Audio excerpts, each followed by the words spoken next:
Almanaque Tem Cientista Aqui, volume 2, novembro de 2023.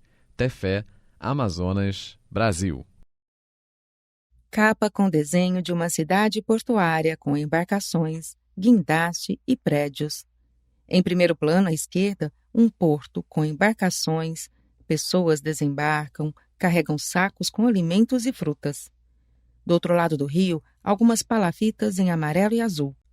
No canto direito, um louva-a-Deus e uma ave cigana com a cabeça azul, penas e olhos vermelhos. No rio, nadam 3 biguás pretos, e no céu claro voam 2 araras canindé azul e amarelo. No rodapé, logos do Instituto de Desenvolvimento Sustentável Mamirauá e Conexões Amazônicas. Página com texto: A diversidade da ciência amazônica. São muitas Amazônias, dos rios e das florestas, das populações ribeirinhas, dos bichos diversos, das grandes áreas urbanas. Cientistas e suas curiosidades estão presentes nos vários cantos da região e buscam, com o uso da ciência, entender os mistérios e as belezas da Amazônia. Este almanaque, o segundo volume do Almanaque Tem Cientista Aqui, apresenta algumas dessas histórias. São 4 histórias em quadrinhos que mostram como os cientistas estudam os louva-a-Deus, as aves, a água que bebemos e as cidades amazônicas, trazendo respostas incríveis para questões científicas e ambientais em nossa região. Boa leitura! Desvendando o mistério dos louva-a-Deus na Amazônia, por Léo Lana, Miguel Monteiro e Marcos Brito. 2 pesquisadores sentados em torno de uma mesa. Eles são jovens, têm pele clara, cabelos castanhos na altura dos ombros e usam cavanhaque. Seguram equipamentos de fotografia e lanterna. Sobre a mesa, um radiocomunicador, tripé, botas e um cantil. É ao cair da noite que aparecem alguns animais curiosos nas florestas da Reserva Cristalino, em Alta Floresta, no Mato Grosso. Léo e Lucas, do Projeto Mantis, preparam-se para sair à procura de louva-a-Deus raros e outras criaturas da noite. Eles caminham na floresta escura. Miguel segura uma lanterna. Encontrar estes animais é difícil. Afinal, há espécies que gostam de ficar no chão da floresta, outras em troncos ou debaixo de folhas e galhos.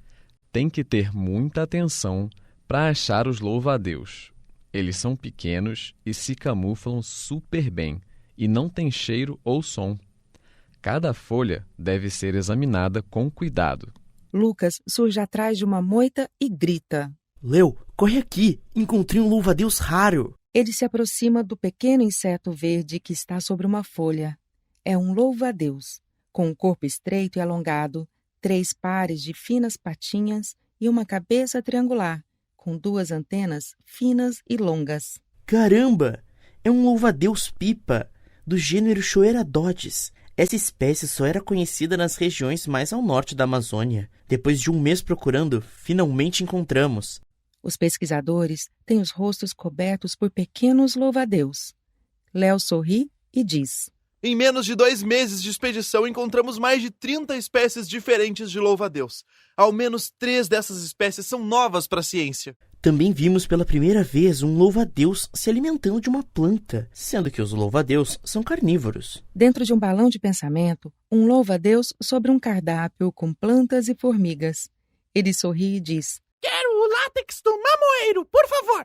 Diante de uma pequena capela branca com detalhes em azul, um louva-a-Deus sorri com as patinhas dianteiras unidas próximas ao peito. Ah, e você sabia que o nome louva-a-Deus é por causa da posição das patas da frente, que parecem estar em forma de oração? É dia. Lucas e Léo estão rodeados por um grupo de 6 crianças, meninos e meninas. Todos sorriem. Lucas e um menino têm um louva-a-Deus sobre as mãos. Já que os louva-a-Deus são inofensivos e curiosos, eles são muito bons para aproximar as pessoas ao incrível mundo dos insetos. Desenho do espaço sideral com céu escuro e pequenas estrelas.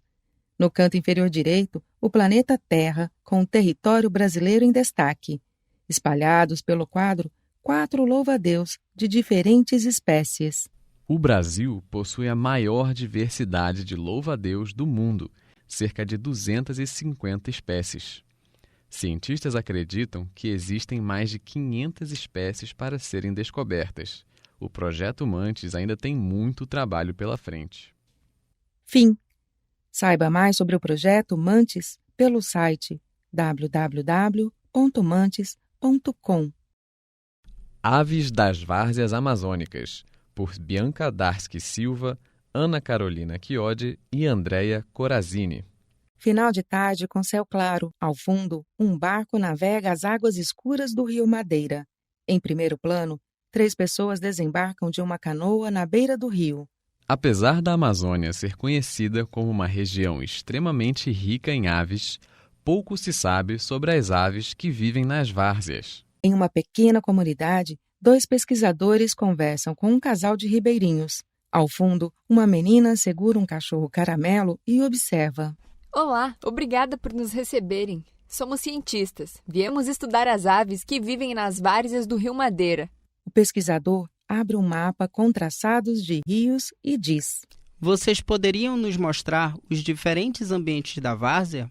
O ribeirinho, com um sorriso, responde: Claro, bora lá. O grupo está à beira de um rio de águas baixas e uma pequena ilha à frente. Tem a floresta de várzea que fica inundada na época da cheia. Logo ali para cima, a água do rio não chega. É a floresta de terra firme. E tem as ilhas no meio do rio também, que aparecem de tempos em tempos. Pela lente do binóculo, a pesquisadora vê uma ave de corpo pequeno, com penas pretas e dorso branco. O bico é pequeno e fino. É o formigueiro preto e branco. Só vimos esta ave nas ilhas. O nome científico da ave é Myrmocanis emielucus. O ribeirinho está diante de uma várzea com vegetação rasteira, lago de águas rasas e algumas aves. Aqui é o campo, essa área mais aberta. Aqui temos um lago. A pesquisadora de costas observa a paisagem que tem um bicho preguiça no alto de uma árvore e 2 aves pousadas sobre a vegetação baixa. Ela diz: O quero-quero eu já vi em outras partes do Brasil. Sempre estressado. O quero-quero de corpo cinza bate as asas e grita: Ei, não chega perto do meu ninho! A pesquisadora continua: E ali, um papa-capim que eu não conhecia. Uau! O nome científico do quero-quero é Vanellus chilensis e do papa-capim é Sporófila nigrocollis. Em meio à mata, com árvores altas, a menina aponta para 2 aves. Ela aponta para a ave e diz: E olha lá, o bico de brasa e o jacapanim. Sobre galhos secos, um bico de brasa com penas pretas e brancas e a cauda longa.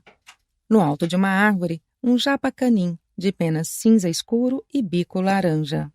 O nome científico do bico de brasa é Monasa nigrifons e do japacanim é Donacobius atricapilla.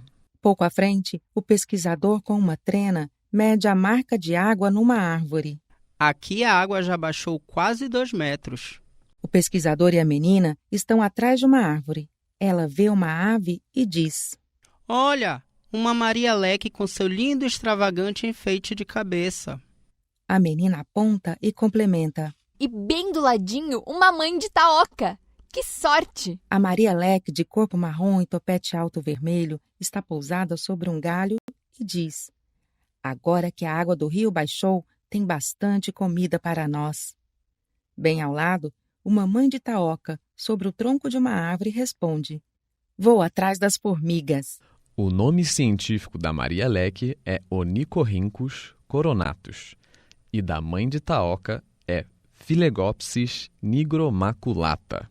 O ribeirinho e o pesquisador olham para uma ave que sobrevoa o céu azul. Espia, essa ave só aparece de vez em quando. Esse é o maçarico solitário, uma ave migratória. Ela está fugindo do frio do hemisfério norte. A ave, com suas penas marrom e brancas, pousa na beira de um rio e diz: Ah, finalmente cheguei. O nome científico do maçarico solitário é Tringa solitária. Em um fim de tarde de céu dourado, sentados em um banco à sombra de uma árvore, os pesquisadores e a mulher da comunidade. O homem está de pé, e a menina sentada na grama ao lado do cachorro. Eles observam o pôr do sol. Adorei conhecer as aves da várzea do Rio Madeira no período da seca. O pesquisador complementa. De Porto Velho a Foz do Rio Madeira, já encontramos mais de 400 espécies de aves. A mulher olha os pesquisadores e pergunta. Égua, como será que é na cheia? A pesquisadora logo responde. Não sei. Bora pesquisar para saber? Fim. A Água que Bebemos no Médio Solimões, por Milena Barbosa, Priscila Alves e Alice Fassoni Andrade. Em uma casa de madeira, 3 mulheres em torno de uma mesa conversam e 2 crianças enchem garrafa com a água de uma torneira no alto de uma janela. Numa cidade do interior do Amazonas, a estudante de história Milena está conversando com sua família sobre como era a vida antigamente. A mulher da esquerda, de cabelos longos e pretos, camiseta laranja, diz. A gente não tinha essa facilidade toda, não. Antes, a gente tinha que ir lá na beira do rio pegar água. Em um balão de pensamento, ela se lembra de cenas como lavar louça e roupa no rio, pescar e diz. A gente descia com vários baldes para trazer água de beber e cozinhar em casa. Lá no rio, a gente tomava banho, lavava roupa, pescava e ficava implicando com os botos. Era bom demais. A mulher da direita, de cabelos pretos presos e camiseta lilás, sorri e complementa.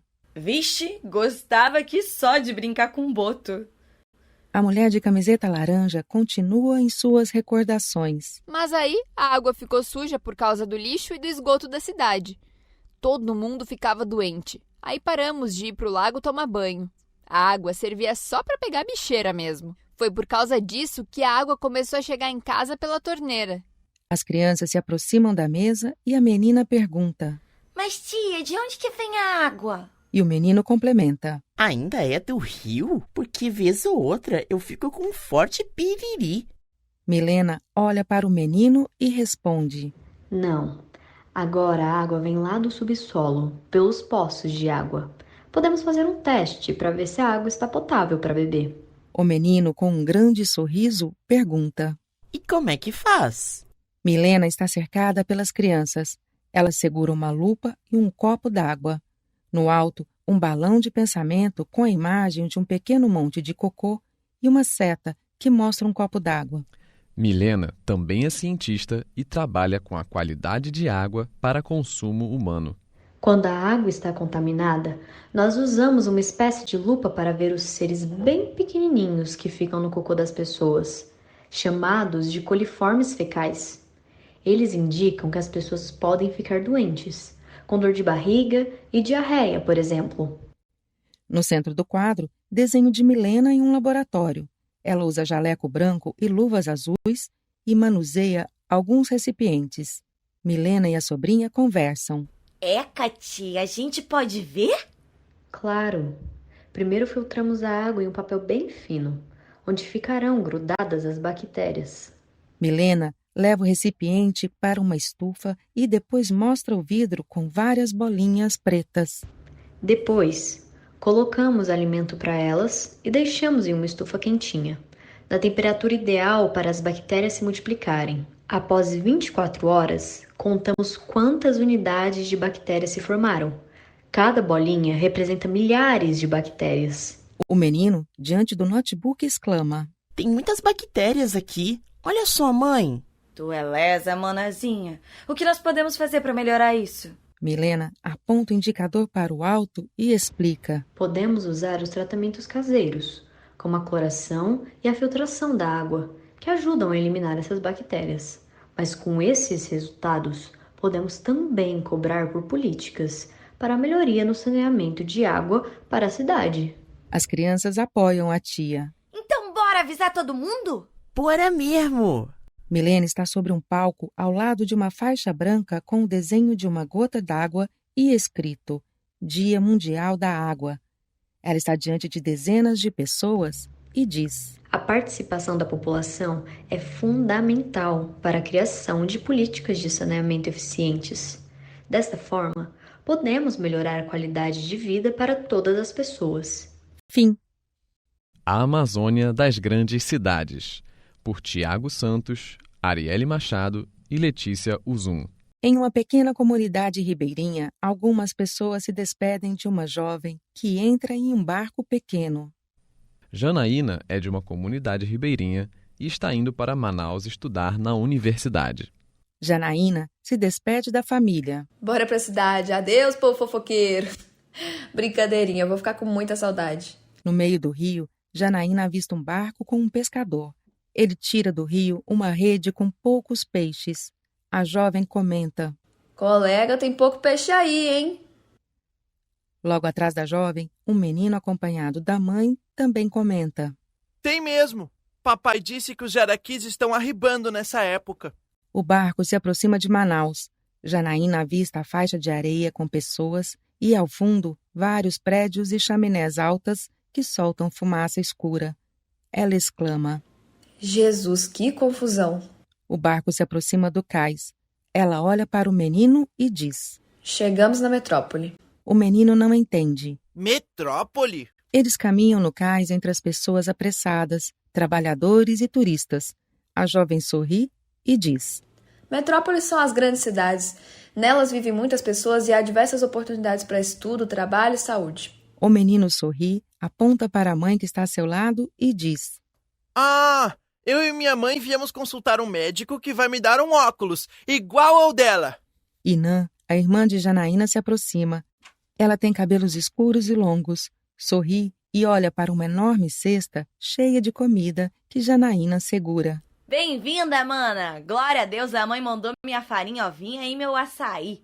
Isso ela não ia esquecer, né, Inã? As duas caminham pela universidade. Ao lado de Inã está um homem de pele parda, cabelos e barba pretos, usa óculos quadrados e segura um livro com uma caneta. Inã olha para Janaína e diz: Vou te mostrar a universidade hoje. Professor Tiago, essa é minha irmã Janaína. Ela veio estudar aqui.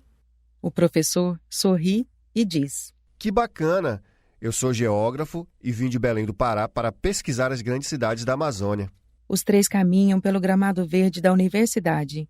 Janaína lembra da sua comunidade com as casas de palafita e diz: Muito prazer, professor. Sabe que na viagem para cá eu fiquei espantada? Manaus é bem grande, diferente lá da comunidade. O professor pensa na imagem de Belém com as ruas arborizadas e um rio sendo coberto por terras. Ele comenta: As grandes cidades mudaram ao longo do tempo. Em Belém, muitos rios e igarapés foram aterrados e transformados em canais. E quando acumulam muito lixo, estes canais transbordam e geram alagamentos. O professor olha para o livro e imagina vários prédios de indústrias vistos de cima. São prédios enormes e cercados por uma mata verde. Ele folheia o livro e diz: Já em Manaus, o polo industrial mudou a paisagem, mas também ajudou a não destruir ainda mais as florestas ao seu redor. Assim, a economia não depende tanto da exploração da natureza. Os três conversam e, ao lado, uma imagem do Teatro Amazonas diante de uma praça. O prédio é rosa, com 3 andares todos ornamentados. No alto, a torre tem as cores da bandeira do Brasil e, em torno do prédio, a cidade de Manaus. O professor diz: Precisamos de criatividade para que as cidades sejam mais sustentáveis. Queremos ter uma vida saudável, feliz e em harmonia com a natureza. Janaína, com cara de dúvida, coloca a mão no queixo e pergunta: E o que podemos fazer para que as grandes cidades sejam sustentáveis? Inã sorri e responde: Boa pergunta para uma pesquisa, Janaína. Fim. As páginas 11 e 12 do almanaque trazem atividades para colorir e caça-palavras. O Almanaque Tem Cientista Aqui, volume 2, é uma publicação do Instituto de Desenvolvimento Sustentável Mamirauá, em parceria com a rede Conexões Amazônicas. Este material foi produzido com o apoio da Fundação de Amparo à Pesquisa do Estado do Amazonas, FAPEAM, SEDECT, e o Governo do Estado do Amazonas, por meio do edital 04 de 2023, Programa de Apoio à Popularização à Ciência, Tecnologia e Inovação da Fundação de Amparo e Pesquisa da Ciência, Tecnologia e Inovação, no contexto do projeto Conexões Educativas no Médio Solimões. Esse trabalho contou com a audiodescrição de Cris Kene, Acessibilidade Comunicacional, gravação de apoio, Marco Nilsonetti Lopes, edição de audiodescrição, Eduardo Bernarditti, facilitadora de processos, Letícia Uzon. Vozes com Cris Kene, Marco Nilsonetti Lopes, Miguel Monteiro, Suzy Andréa Cevalho Menezes e Luzivaldo Castro dos Santos Júnior.